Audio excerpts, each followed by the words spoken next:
Have you ever felt that quiet worry in the back of your mind about where you'll live as you get older, especially if you're facing those years alone? It's a question that keeps many people awake at night, not because they fear aging itself, but because they're uncertain about what life will look like without a partner by their side. The truth is, living alone in retirement doesn't have to mean living in isolation, and it certainly doesn't mean surrendering your independence or joy. The landscape of retirement living has transformed dramatically over the past 20 years. Gone are the days when your only options were staying in an increasingly unmanageable home or moving into a clinical nursing facility. Today, there are thoughtful, vibrant alternatives designed specifically for people who want to maintain their autonomy while also having access to community, safety, and support. These aren't compromises or consolation prizes. They're environments where many seniors discover that life can actually expand rather than contract in their later years. Let's talk honestly about what happens when you live alone as you age. The practical challenges are real. That house you've lived in for 30 years might have stairs that feel steeper every year. The yard that once brought you joy might now feel like an overwhelming burden. Simple tasks like changing light bulbs or carrying groceries can become more difficult. But beyond the physical challenges, there's something even more significant that many retirees face: loneliness. Loneliness isn't just an emotional discomfort. Medical research has shown that chronic loneliness affects your health as severely as smoking 15 cigarettes a day. It weakens your immune system, increases inflammation in your body, raises your blood pressure, and can even contribute to cognitive decline. When you live alone without regular social contact, days can blur together. You might go weeks speaking to no one but cashiers at the grocery store. That isolation chips away at your sense of purpose and vitality. But here's what many people don't realize. You have options that address these challenges while honoring your need for independence and privacy. You don't have to choose between being completely alone and giving up your autonomy. There are living arrangements that offer something beautifully in between, and finding the right one can genuinely transform your retirement years from something you endure into something you embrace. The first option worth considering is what's called an independent living community. These are thoughtfully designed neighborhoods created specifically with seniors in mind, where you have your own private apartment or small home, but you're surrounded by shared amenities and built-in opportunities for connection. Imagine having your own front door, your own kitchen if you want it, your own space that's completely yours, but stepping outside that door into a community where people know your name. These communities typically feature common areas like cafes, where residents gather for morning coffee, libraries where book clubs meet, gardens where people work side by side tending flowers and vegetables, and activity rooms where everything from painting classes to movie nights take place. The beauty of this arrangement is that participation is always voluntary. If you're feeling social, opportunities abound. If you need solitude, you simply close your door and no one pressures you. Consider George, a 77-year-old man who spent 2 years alone in his suburban home after his wife passed away. His children worried about him constantly. They'd call and find him sitting in front of the television, not because he was enjoying what he watched, but because it filled the silence. When he finally moved into an independent living community, something remarkable happened. Within a month, he joined the morning walking group. Within 3 months, he was playing bridge twice a week, and had become friends with a former engineer who shared his passion for model trains. His children barely recognized him when they visited. His energy had returned. His eyes lit up when he talked about his friends and activities. He told his daughter something profound: "I didn't realize I'd been just existing instead of living." Safety is another crucial element these communities provide. Most have staff available 24 hours a day. Emergency pull cords in bathrooms and bedrooms mean help is always available if you fall or experience a medical crisis. Many offer transportation services for medical appointments or shopping trips. You're independent, but there's a safety net beneath you. That peace of mind matters enormously, both for you and for adult children who worry about their aging parents. Now, if you're someone who finds energy in the buzz of city life rather than quiet suburban communities, urban senior apartments might be exactly what you need. These aren't your typical high-rise apartments with long, impersonal hallways. These are buildings designed from the ground up with older adults in mind, located right in the heart of cities where culture, services, and activities are just steps away.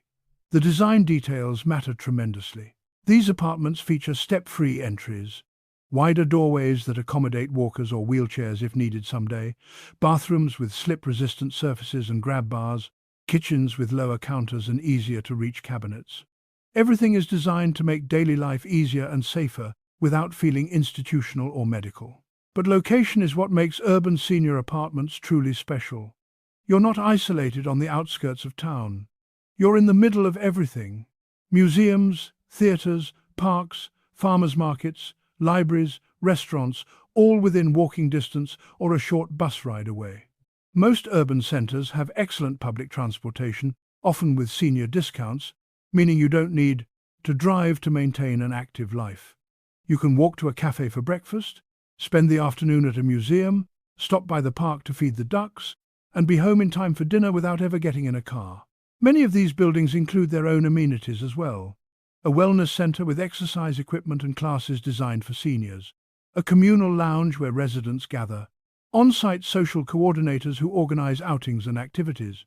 Harold, a 79-year-old who moved from a suburban house into an urban senior apartment, described it as moving from a cage into the world.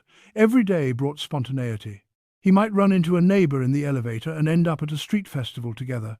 He discovered a chess club at the library 3 blocks away. He became a regular at a coffee shop where the baristas knew his order. The city didn't overwhelm him, it energized him. Urban living isn't for everyone. Some people find cities too noisy, too busy, too stimulating. But for those who thrive on variety and activity, who feel lonely in quiet suburban settings, an urban senior apartment can open up possibilities rather than closing them down. You're surrounded by life and movement, by younger generations and diverse communities, by the energy of a city that reminds you every day that the world is still full of interesting things to explore. For those who want more space and amenities than an apartment can offer, active retirement villages present a compelling option. Think of these as planned neighbourhoods designed like resorts, but specifically for people in their retirement years. They're often gated communities with everything from modest homes to more spacious cottages, all designed to be low maintenance, so you can focus on enjoying life rather than maintaining property. The amenities in these villages can be genuinely impressive. Walking trails winding through landscaped grounds, swimming pools and fitness centres, tennis courts, golf courses, fishing lakes, depending on the location. Clubhouses where residents gather for everything from potluck dinners to live music performances. The maintenance staff handles lawn care, snow removal, exterior repairs, all the tasks that become burdensome as you age. You still have your own home, your own space, but without the work that comes with traditional home ownership. The social aspect is carefully cultivated in these communities. There's typically a rich calendar of organized activities. Yoga classes, art workshops, day trips to nearby attractions, themed dinners, hobby clubs for everything from woodworking to quilting. But the beauty is that participation is always optional. You can be as social or as private as you wish. Some residents participate in multiple activities every week. Others prefer quiet routines and simply enjoy knowing friendly faces are nearby if they want company. Janice, 76 years old, lived alone in a 4-bedroom house for 5 years after her husband passed away. The house felt empty. She spent her days cleaning rooms no one used and maintaining a yard that had become too much for her. When she moved to an active retirement village, she expected to feel confined, but the opposite happened. She discovered line dancing, something she'd never tried before. She joined a book club where she made genuine friends. She took up watercolor painting at a Wednesday afternoon class. Her world expanded rather than contracted. She told her son that she wished she'd made the move years earlier. Security and safety are built into these villages as well. Many have gated entrances with security staff. Some offer wellness checks where staff will knock on your door if you haven't been seen in a day or two, just to make sure you're all right. Emergency systems are standard. And because you're living among other seniors, there's a natural understanding and support that develops. Your neighbours understand if you move a bit slower. They're patient. They look out for each other. Financially, these villages often make budgeting easier because many costs are bundled into a monthly fee. Rather than unpredictable expenses for home repairs, lawn care, and various services, you pay one fee that covers maintenance, access to amenities, participation in activities, and often even some utilities or transportation. For people on fixed incomes, this predictability can reduce financial stress significantly. Now, there's a fourth option that's less widely known but growing in popularity among seniors who want something different from traditional retirement communities. It's called senior co-housing, and it represents a middle ground between complete independence and institutional care. In co-housing arrangements, you have your own private home, complete with your own kitchen, bedroom, bathroom, all the spaces that are exclusively yours. But you're part of a cluster of homes that share common spaces and facilities. These common areas might include a large kitchen and dining room where residents can share meals if they choose, a workshop or craft room, a garden that everyone tends collectively, a library or lounge. The key difference between co-housing and other options is that these communities are often initiated and managed by the residents themselves rather than by a corporation or care provider. This means they're designed around what actual seniors want rather than what a developer thinks they should want. The philosophy behind co-housing is beautiful in its simplicity. Independence with connection.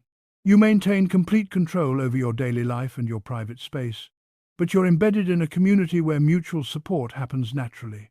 If you're ill, a neighbor might bring soup.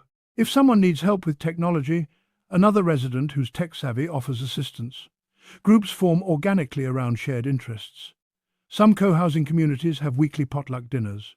Others organize work parties, where everyone spends a morning maintaining common spaces together. Carol, 74, lives in a senior co-housing community and describes it as having found her chosen family. She has friends in the complex who check on her if they haven't seen her in a day or two. Not in an intrusive way, but with genuine care. She contributes to the community by tending the vegetable garden and teaching younger residents about composting. She enjoys social evenings with neighbors but can close her door and have complete privacy whenever she wants. It's the best of both worlds, she says, independence and belonging. Co-housing does require a certain personality type to truly thrive. If you're someone who strongly values solitude and finds social interaction draining, this might not be the right fit. But if you enjoy having people around without constant obligations, if you want to contribute to a community and feel needed, if you appreciate the security of knowing neighbors are looking out for you, co-housing can be profoundly fulfilling. The financial model varies, but many co-housing arrangements involve shared maintenance costs for common areas, which can reduce individual expenses. When 10 households split the cost of lawn equipment or exterior repairs or utilities for common spaces, everyone saves money. This collective approach to resources makes practical sense while also fostering cooperation and shared responsibility. As you consider these options, you might be wondering how to decide which is right for you. Start by honestly assessing your personality and preferences. Are you energized by social activity or do you find it draining? Do you prefer the stimulation of a city or the quiet of a more suburban setting? How important is having your own outdoor space versus having access to shared amenities? How much interaction with others feels right to you? Think about your current living situation and what you'd want to change. If you're lonely in your current home, options with built-in social opportunities become more appealing. If you're overwhelmed by home maintenance, low-maintenance villages or apartments make sense. If you crave cultural stimulation, urban locations might suit you better. Consider your budget realistically. Some of these options require buying into a community, while others involve renting. Monthly fees vary considerably. Understand exactly what's included in those fees and what additional costs you might face. Many communities offer tours and even let you stay for a trial period. Take advantage of these opportunities. Spend time in common areas and observe how residents interact. Do they seem genuinely happy and engaged, or do they seem isolated despite living in proximity to others? Talk to current residents candidly. Ask them what surprised them about living there. What do they wish they'd known before moving in? What do they love, and what frustrates them? Most people are remarkably honest when you ask directly. Their insights will be far more valuable than any marketing material. Consider proximity to family and friends who matter to you. If your grandchildren visit regularly, you'll want to be reasonably accessible. If you have a long-time friend group, moving too far away might leave you isolated despite being in a community full of potential new friends. Balance is important. Think about your health trajectory realistically. If you're choosing a place at 70, Consider whether it will still serve your needs at 80 or 90. Some independent living communities are part of larger campuses that include assisted living and memory care, allowing you to age in place even if your needs change. Others might work beautifully for a decade but require another move later. Neither is wrong, but knowing what you're choosing helps you plan. Whatever you decide, understand this fundamental truth. Choosing where to live in your retirement years is one of the most important decisions you'll make. It affects your daily happiness, your health, your sense of purpose, and your safety.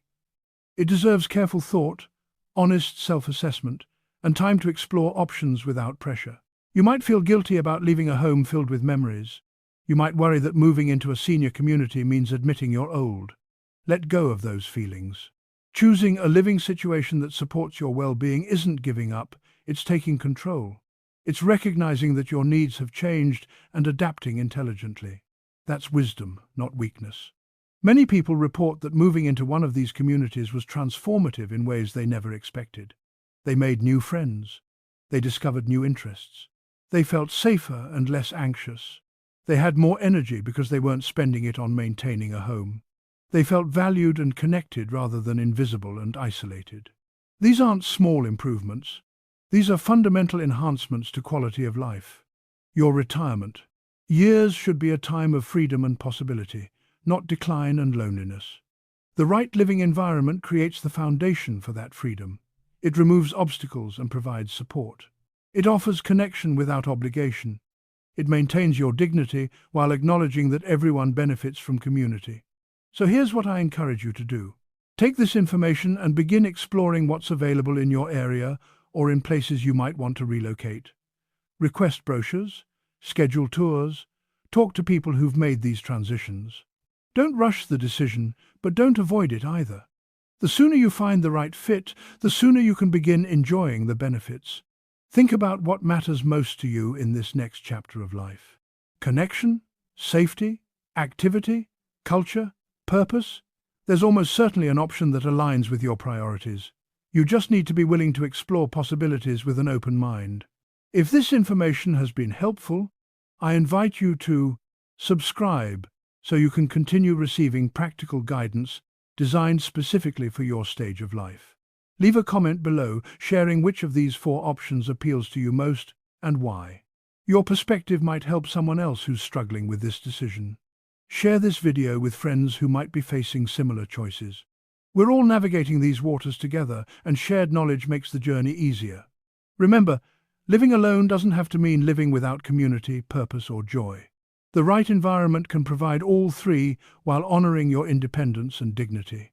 You've spent your life caring for others and meeting responsibilities. Now is the time to care for yourself with the same thoughtfulness. You deserve a living situation that supports not just survival, but genuine flourishing. That possibility exists, and it's waiting for you to claim it.